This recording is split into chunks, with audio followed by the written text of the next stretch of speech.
بابا کا سار ملا، عابد کو جب یزید سے بابا کا سار ملا، سر کیا ملا کہ مرہم زخم جگر ملا، مدت کے بعد باپ کے سر سے پیسار ملا، ماہ سفر میں شام سے حکم سفر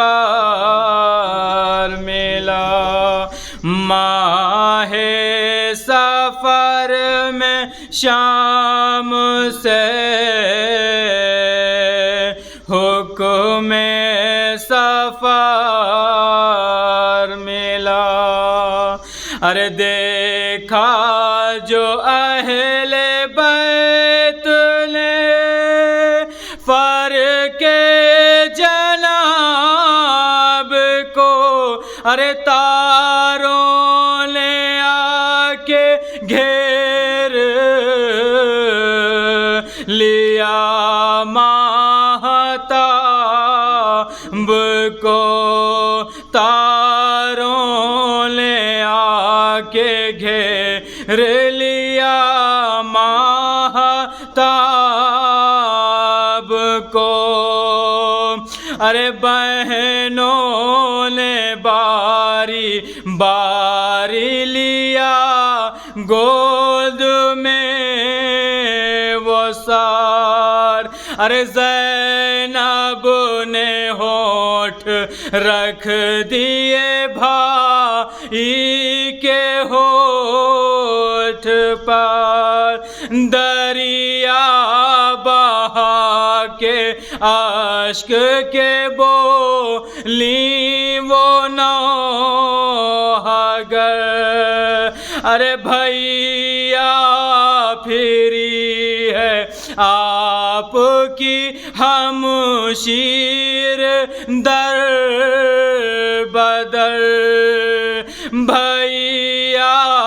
پھری ہے آپ کی ہمشیر در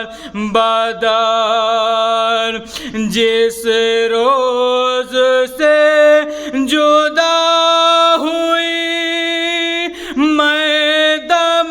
سے آپ کے، ارے نیزوں سے پشت زخمی ہے،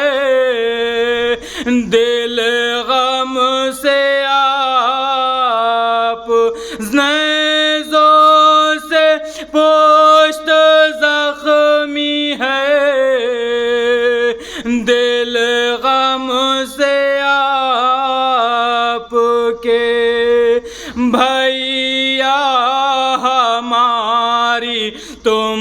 کو خبر بھی ہے یا نہیں، ارے بھیا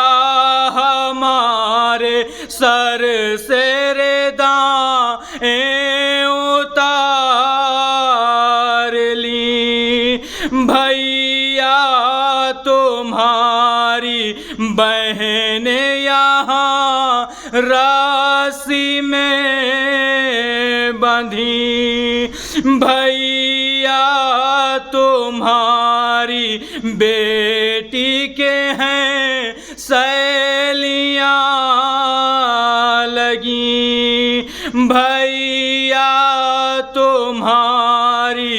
بیٹی کے ہیں سیلیاں لگی، خاندان ہمارے ہاں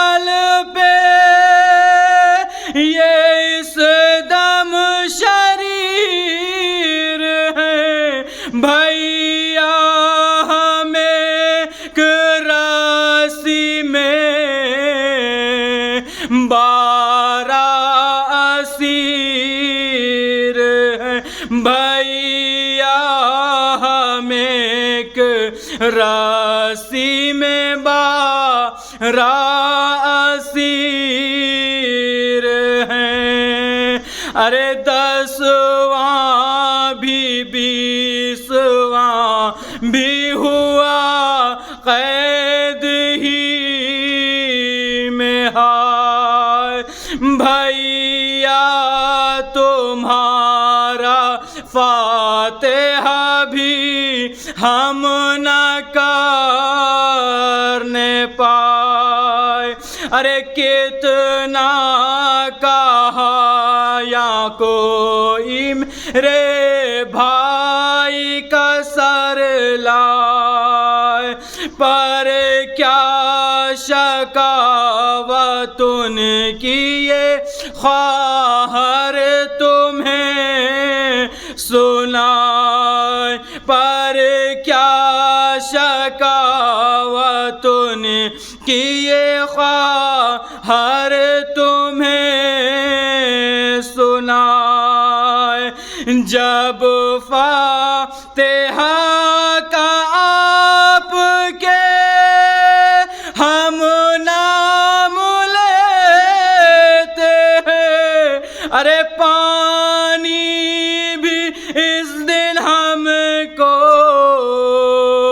یہ ناری نہ دیتے ہیں، پانی بھی اس دن ہم کو یہ ناری نہ دیتے ہیں، عابد کو جب یزید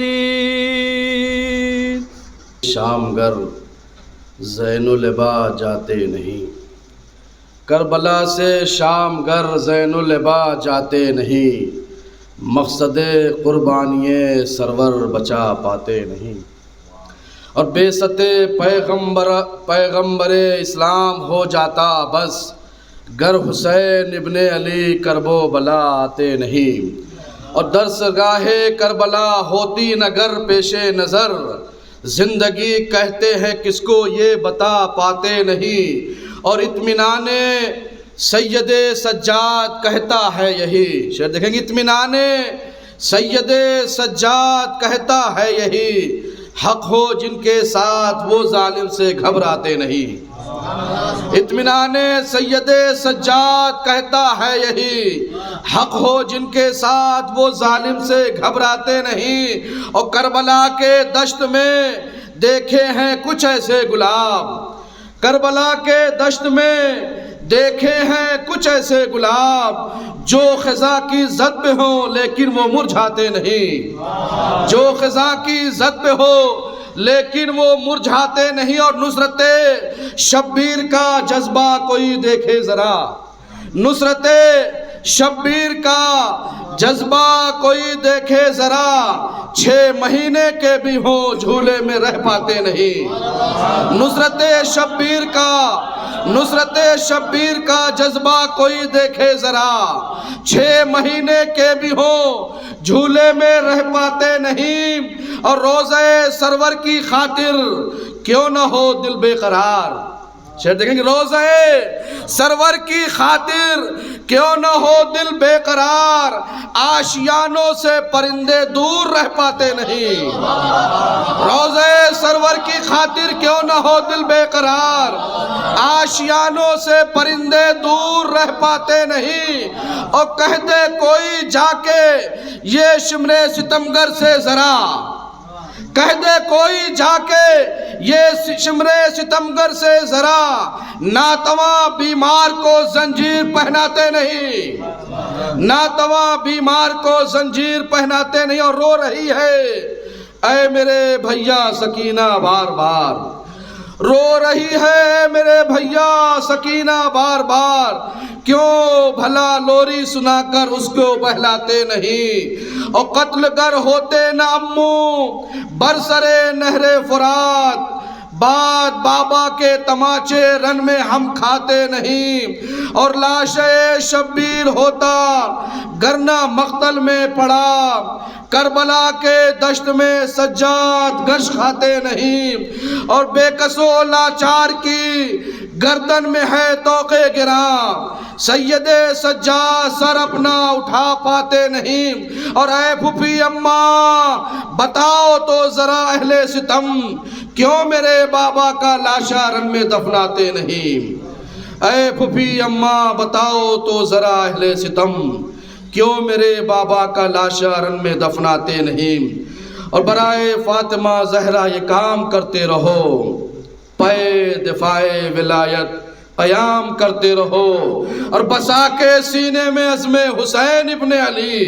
یزید وقت کا جینا حرام کرتے رہو، اور جو چاہتے ہو صف انبیاء میں نام رہے در بطول پہ آ کر سلام کرتے رہو، جو چاہتے ہو صف انبیاء میں نام رہے در بطول پہ آ کر سلام کرتے رہو۔ ایک صلوات پڑھ دیں محمد و آل محمد پر۔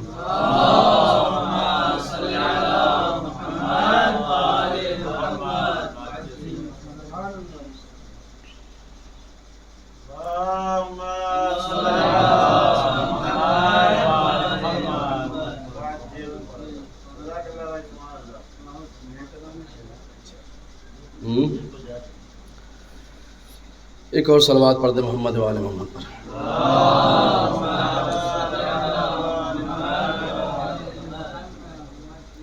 چھوڑا تو اپنے جد کا مدینہ حسین نے،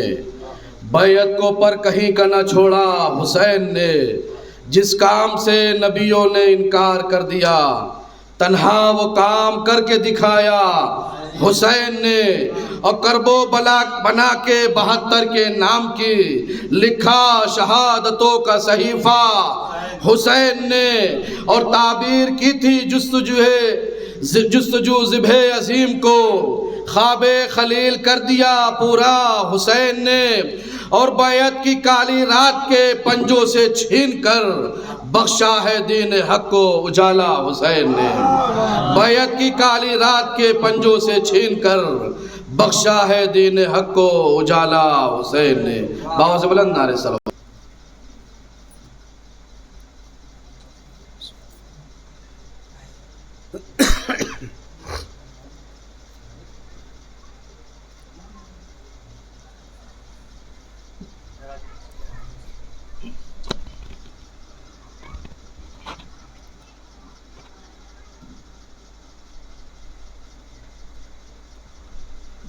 رحم اللہ من قرأ الفاتحہ۔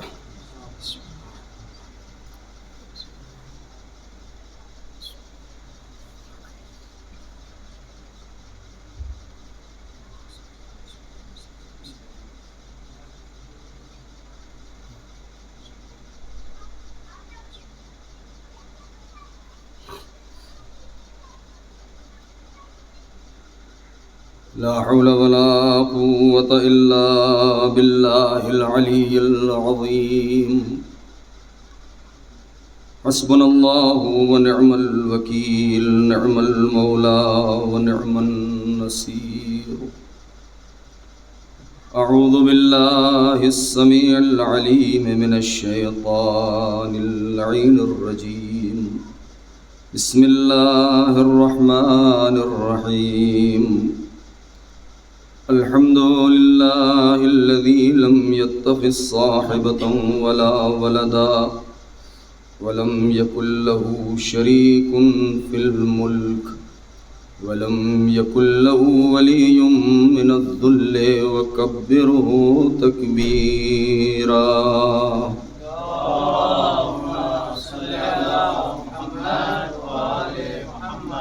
والصلاة والسلام والتحية والإكرام على النبي الأمي المكي المدني القرشي الهاشمي الأبطحي، سيدنا ومولانا ومقتدانا وهادينا أبي القاسم محمد،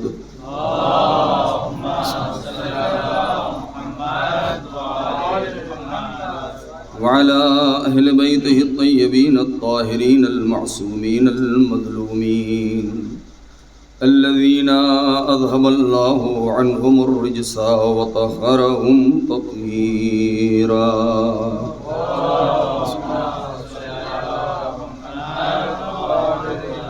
سلام على آل طه وياسين ولعنة الله على أعدائهم أجمعين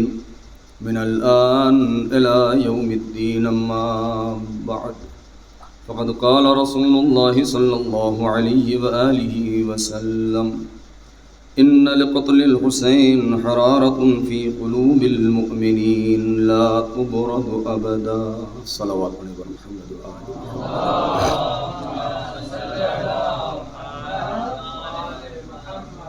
آپ ازا سے التماس سے کہ ایک بار سورہ حمد اور 3 بار سورہ اخلاص کی تلاوت فرما کے جملہ مرحومین اور مرحومات کی روح کو وصال فرما دیں.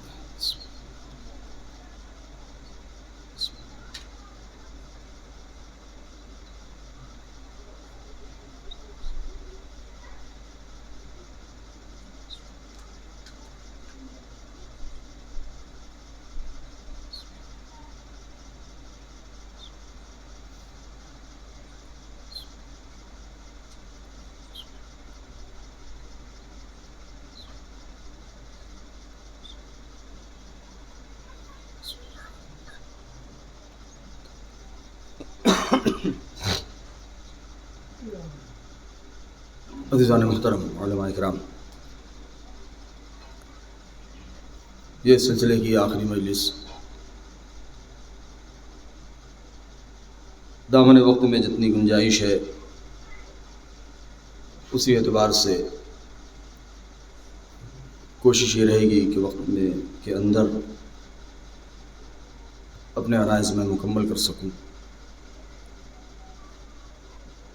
اربعین حسینی نزدیک ہے اور ہم سب کے دل میں ایک عجیب سا غم ہے، ایک عجیب سی کیفیت ہے. کاش کہ آج ہم وہاں پہنچ سکتے اور نزدیک سے عرض ادب کر سکتے اپنے مولا اور آقا کی بارگاہ میں. سرکار ختمی مرتبت کی یہ حدیث جو 2 طریقے سے نقل ہوئی ہے. ایک، یہ حدیث منسوب ہے صادق آل محمد کی طرف کہ آپ نے یہ فرمایا کہ میرے جد نے یہ فرمایا ہے، اور ایک مستقیم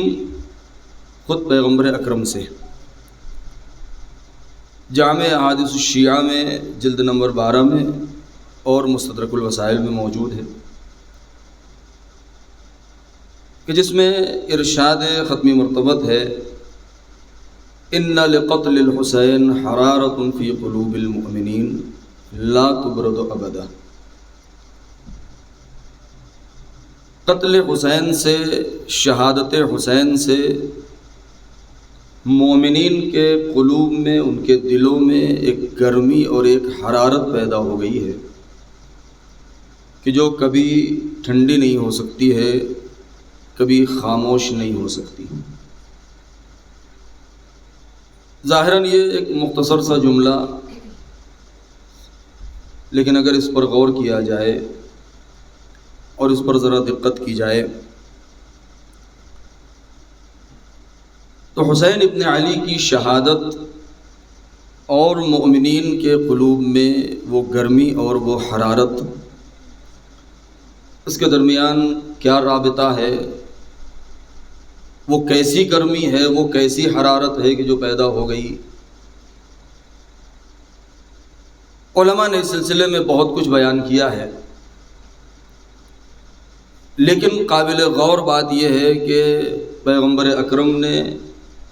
یہ نہیں فرمایا کہ قتل حسین سے انسانوں کے دل میں گرمی پیدا ہوگی، یا یہ نہیں فرمایا کہ مسلمانوں کے قلوب میں گرمی اور حرارت پیدا ہوگی، بلکہ ارشاد یہ ہے کہ مومنین کے قلوب کے اندر حرارت اور گرمی ایجاد ہو جائے گی اور پیدا ہوگی. اس کا مطلب یہ ہے کہ محبت حسین، شہادت حسین، مقصد حسین اور ایمان کے اندر ایک گہرا رابطہ پایا جاتا ہے۔ یعنی ضروری نہیں ہے کہ انسان دعویٰ اسلام کرے اور اس کے بعد اس گرمی کا احساس کرے۔ اگر یہ حرارت اور یہ گرمی اور وہ جوش اور وہ ولولہ اور وہ آزادی خواہی اور وہ انگیزہ اور جذبہ انقلاب اگر کسی انسان کے اندر اس بات کا احساس ہوتا ہے،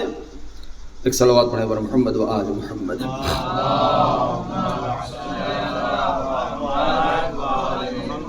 تو اس کا مطلب یہ ہے کہ انسان کے اندر ایمان کی ایک رمق پائی جاتی ہے، اور جتنا جتنا انسان کے وجود میں اس کے دل میں ایمان بڑھتا چلا جائے گا اتنا ہی محبت حسین میں اضافہ ہوتا جائے گا۔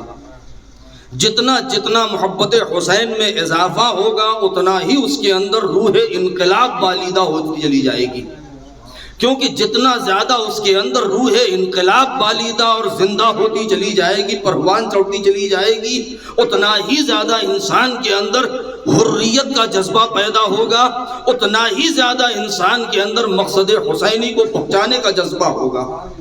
اس لیے کہ یہ محبت حسین اور ایمان، قتل حسین اور ایمان کے درمیان ایک گہرا رابطہ پایا جاتا ہے کہ انسان کے اندر اگر، بلکہ یہ جملہ بدل کے میں اس انداز سے کہہ دوں مقدماتی طور پر، اور زیادہ طولانی بیان نہیں کر رہا ہے، ایک مقصد ہے جو پہنچانا ہے، اس لیے کہ بہرحال اس کے بعد ماتمداری بھی ہے اور وقت میں گنجائش نہیں ہے۔ میں نے سوچا تھا کہ ایک بحث کو چھیڑا جائے کہ ایمان کا انسان جائزہ لے اپنے۔ دیکھیے، فرش مجلس پر آ جانا، آنکھیں نم ہو جانا، یہ دلیل نہیں ہے۔ میں خاص بات کہنا چاہتا ہوں، فرش عزا تک آ جانا بہت بڑی توفیق ہے، آنکھوں میں آنسو کا آ جانا یہ بہت بڑی توفیق ہے، لیکن انسان یہ دیکھے کہ ہم فرش عزا پر آ رہے ہیں تو ہم اپنے اس فرقے کی لاج رکھنے کے لیے آ رہے ہیں، اس رسم کو نبھانے کے لیے آ رہے ہیں، یا ہم کسی ذمہ داری کا احساس کرتے ہوئے آ رہے ہیں۔ فرش عزا پر آ رہے ہیں تو رسم کی ادائیگی کے لیے آ رہے ہیں یا عبادت کرنے کے لیے آ رہے ہیں؟ فرش عزا رسم گاہ نہیں ہے، فرش عزا رسم گاہ ہے۔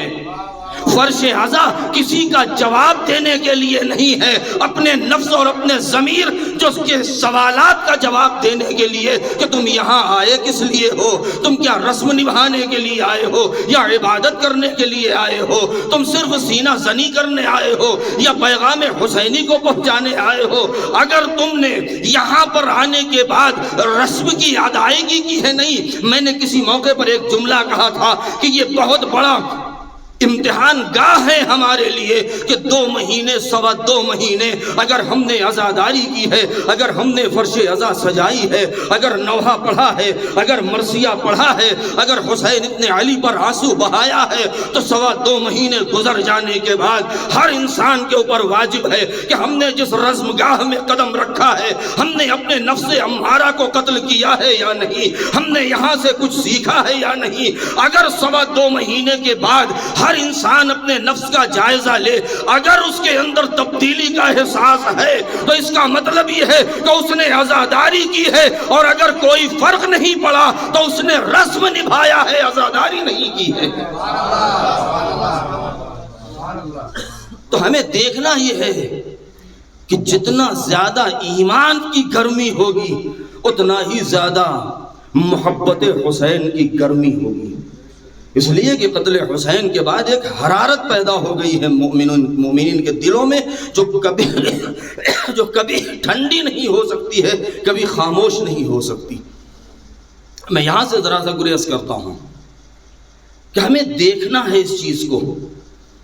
صاحبان علم تشریف فرما ہیں، علماء ہیں، محققین ہیں، یہاں پر روایات کے اوپر ان کی نظر ہے، دعائیں اور مناجات جتنی معصور ہمارے پاس منسوب ہیں ائمہ معصومین علیہم السلام سے، وہ سب ہمارے اور آپ کے نگاہوں کے سامنے ہے۔ انصاف سے بتائیں کہ ہم فرش عزا پر آتے ہیں، ہم حسین پر ماتم کرتے ہیں، گریہ کرتے ہیں، ان کی زیارت کے لیے جاتے ہیں، تو ہمارا مقصد کیا ہے، ہمارا ہدف کیا ہے؟ کیا ہمارا مقصد اور ہمارا ہدف صرف بہشت میں چلا جانا ہے، صرف جنت میں چلا جانا ہے؟ نہیں دوستو، جنت میں جانا ہمارا مقصد نہیں ہے۔ یہ بات بالکل سچ ہے کہ اکثر دعائیں ایسی ہیں، اکثر تعقیبات نماز ایسی ہیں کہ جس میں ہم یہ دعا کرتے ہیں وَأَدْخِلْنِي الْجَنَّةَ وَأَدْخِلْنِي الْجَنَّةَ، پروردگار ہمیں جنت میں داخل کر دے۔ لیکن یہ فرش عزا پر آنا یہ صرف جنت کی لالچ میں نہیں ہونا چاہیے۔ جن کی نظر میں صرف حور و قصور بہشت ہیں، ان کے فکروں کے اندر انجماد پایا جاتا ہے، اس لیے کہ وہ اس سے آگے سوچنے اور سمجھنے کی صلاحیت نہیں رکھتے ہیں۔ کیوں؟ اس لیے کہ ان کی نظر میں صرف یہ ہے کہ ہم مجلس اس لیے کرتے ہیں، ہم آنسو اس لیے بہاتے ہیں تاکہ ہمیں جنت مل جائے، تاکہ ہمیں فردوس کی نعمتیں مل جائیں۔ لیکن جن کی نظر فردوس بری سے آگے ہوتی ہے، کہ جن کی نظر میں حور و قصور جنت نہیں ہوتے، ان کی نظر کہیں اور آگے تک ہوتی ہے۔ اگر صرف جنت میں جانا ہی مقصود ہوتا تو حسین ابن علی نے شب عاشور ہر ایک کو جنت میں اس کا مقام دکھا دیا تھا، یہ کہہ دیا تھا کہ میں تمہارے لیے جنت کا پروانہ لکھ دوں، میں تمہارے جنت کی ضمانت لیتا ہوں، تمہارے گلے سے طوق بیعت کو اتارے لیتا ہوں، تم جانا چاہتے ہو تو چھوڑ کے چلے جاؤ۔ اگر جنت آخری منزل ہوتی تو اصحاب حسینی چلے گئے ہوتے۔ اس کا مطلب یہ ہے کہ حسینیوں کی آخری منزل جنت نہیں ہے، آخری منزل ذات حسین ہے۔ حسینیوں کی آخری منزل جنت اور بہشت نہیں ہے، حسینیوں کی آخری منزل ذات حسین ہے، حسینیوں کی آخری منزل ذات اہل بیت ہے۔ کیوں؟ اس لیے کہ جنت کے آگے بھی کچھ مقام ہے، کہ جن کی نظر صرف حور و قصور جنت کے اوپر ہے، کہ جن کی نظر صرف فردوس کے ان نعمتوں کے اوپر ہے، وہ محتاج ہیں اس بات کے، بہت توجہ چاہتا ہوں، وہ محتاج ہیں اس بات کے کہ کوئی شفاعت کرنے والا ہو تو ان کی شفاعت کرے، یعنی جنت میں جانے کے لیے دوسروں کی شفاعت کے محتاج ہیں۔ لیکن جن کی نظر اس سے آگے نکل جاتی ہے، جن کی نظر اور جن کی انتہا اور منتہا الیہ جنت نہیں ہوتی، وہ خود بھی جنتی ہوتے ہیں، دوسروں کو جنت تک لے جانے کی صلاحیت رکھتے ہیں۔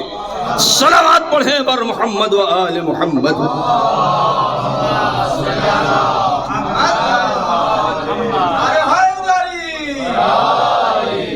یہ دوسروں کی شفاعت کے محتاج ہوتے ہیں، مگر جن کی نظر ذات حسین ہے، جن کی نظر مقصد حسین ہے، یعنی شہدائے کربلا وہ ہیں کہ جو خود بھی جنتی ہیں اور حق شفاعت بھی رکھتے ہیں۔ اس مقام پر مقام شفاعت کے اوپر فائز ہو جانا نہیں، جملہ بدل کے کہہ دوں کہ جن کے اندر جب نفس ترقی کرتا ہے اور نفس طہارتوں کی منزل اور ارتقاء کے مراحل کو طے کرتا ہے تو ایک منزل وہ آتی ہے کہ نفس لوامہ انسان کے اوپر اتنا غالب آ جاتا ہے،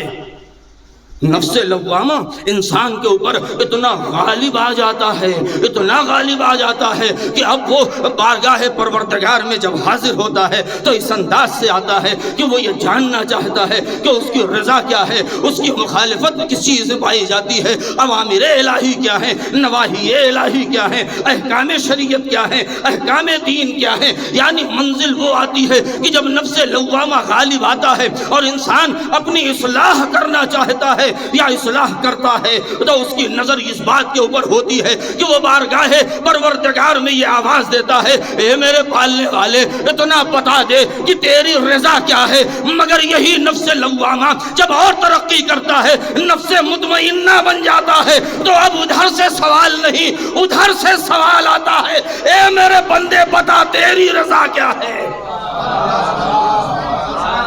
اے میرے بندے بتا اب تیری رضا کیا ہے۔ یعنی یہاں پر وہ موقع آ گیا ہے کہ جہاں پر انسان اپنی تقدیر کو نہ کوسے اور تقدیر کو نہ کہے کہ ہماری تقدیر اس بات کے اوپر رقم تھی، تقدیر کوئی اور نہیں لکھتا ہے، تقدیر انسان خود لکھتا ہے۔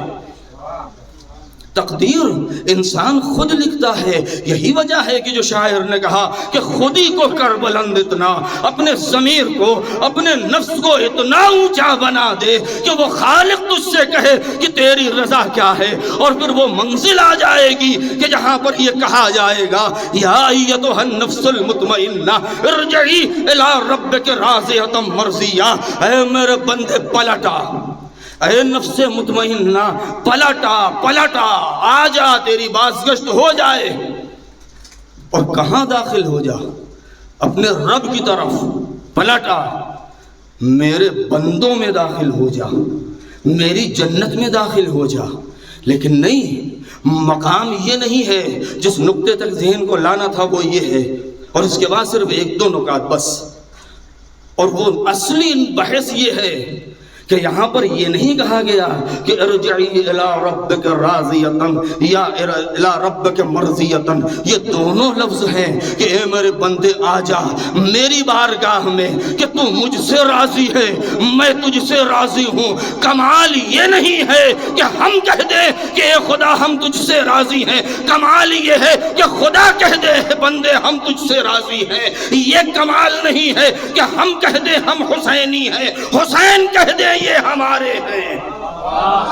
اصحاب نبی میں، اصحاب امیر المؤمنین میں، اصحاب حسن اور اصحاب حسین میں اصحاب حسین کی امتیازی حیثیت یہی ہے کہ اس سے پہلے سارے اصحاب یہ کہتے رہے کہ ہم اصحاب نبی ہیں. کربلا کے اصحاب وہ تھے جس کو حسین نے کہا یہ ہمارے ناصر ہیں. اس مقام تک جائے انسان کہ جہاں پر دعویٰ ادھر سے نہ ہو، دعویٰ ادھر سے ہو، سند ادھر سے نہ ملے، سند ادھر سے مل جائے کہ یہ ہمارے ہیں. ورنہ راضیۃ مرضیہ قرآن میں ایک دوسری جگہ ہے کہ جہاں اولئک ہم خیر البریہ، کہ جہاں پر بحث ہے کہ رضی اللہ عنہم ورضوا عنہ، کہ پروردگار ان سے راضی اور وہ اپنے رب سے راضی ہیں. دیکھیے رضی اللہ بن جانا کمال نہیں ہے، ورضی عنہم بن جانا کمال ہے. یعنی ادھر سے تو کوئی بھی کہے گا کہ یہ میرے پروردگار تو نے ہمیں عزت دی، تو نے شہرت دی، تو نے قوت گویائی دی، تو نے نعمت اولاد عطا کیا، تو نے ہمیں مال دیا، تو نے ہمیں حیات دیا، ہم تجھ سے راضی ہیں. مگر مرحلہ یہ ہے کہ ادھر سے کبریا یہ آواز دے دے کہ ہم بھی تجھ سے راضی ہیں. یہی وہ مقام ہے. اور اس آیت کے سب سے پہلے اور مصداق اتم وہ اہل بیت علیہم السلام. اس میں آخری مرحلے کے قریب ہوں، زیادہ طولانی بیان نہیں دینا، کہ وہ اہل بیت کون؟ اہل بیت مقام کیا ہے ان کا؟ وہ اہل بیت آفتاب ہستی کی پہلی کرن جس کے وجود پر پڑے وہ ہیں اہل بیت. آفتاب ہستی کی پہلی کرن جس وجود کے اوپر پڑے اور جہاں سے نور ساتے ہو اس وجود کا نام ہے نور اہل بیت. جادہ ہستی پر نہیں، جادہ کن پر، یا جادہ کن جس کے نشانات قدم اور جس کے خرام ناز پر ناز کرے وہ ہیں اہل بیت. ورنہ یہ اہل بیت کی ہستی یہ پہلے مصداق اتم ہیں. اور اس کے بعد ورضی اللہ عنہم ورضوا عنہ، اور اس کا مصداق ہے شہدائے کربلا، کہ جن کی یاد کے لیے ہم نے آج یہ فرش عزا بچھائی ہے اور یہ فرش عزا سجائی جاتی ہے، کہ جہاں پر ذکر اہل بیت ہوتا ہے، جہاں پر ذکر شہدائے کربلا ہے، جہاں پر فضائل اور مصائب بیان کیے جاتے ہیں. مگر اس سے پہلے اور اسی کے درمیان ایک چیز اور بیان کی جاتی ہے کہ وہ حسینی مقصد کیا ہے کہ جس کے لیے حسین ابن علی نے اتنا بڑا قدم اٹھایا ہے کہ اپنا سب کچھ لٹا دیا ہے. وہ کون سا ہدف ہے، وہ کون سا مقصد ہے؟ حسین ابن علی نے اپنا جو مقصد بیان کیا ہے وہ دو ہی تین مقصد تو ہے. اصلاح امت ایک مقصد ہے، امر بالمعروف ایک مقصد ہے، نہیں عن المنکر ایک مقصد ہے، اور سیرت نبوی اور سیرت علوی کو قائم کرنا ایک مقصد ہے. فرش عزا پر ضروری ہے کہ ان مقاصد حسینی کو بیان کیا جائے تاکہ جوانوں کے اندر شعور اور بصیرت بیدار ہو سکے.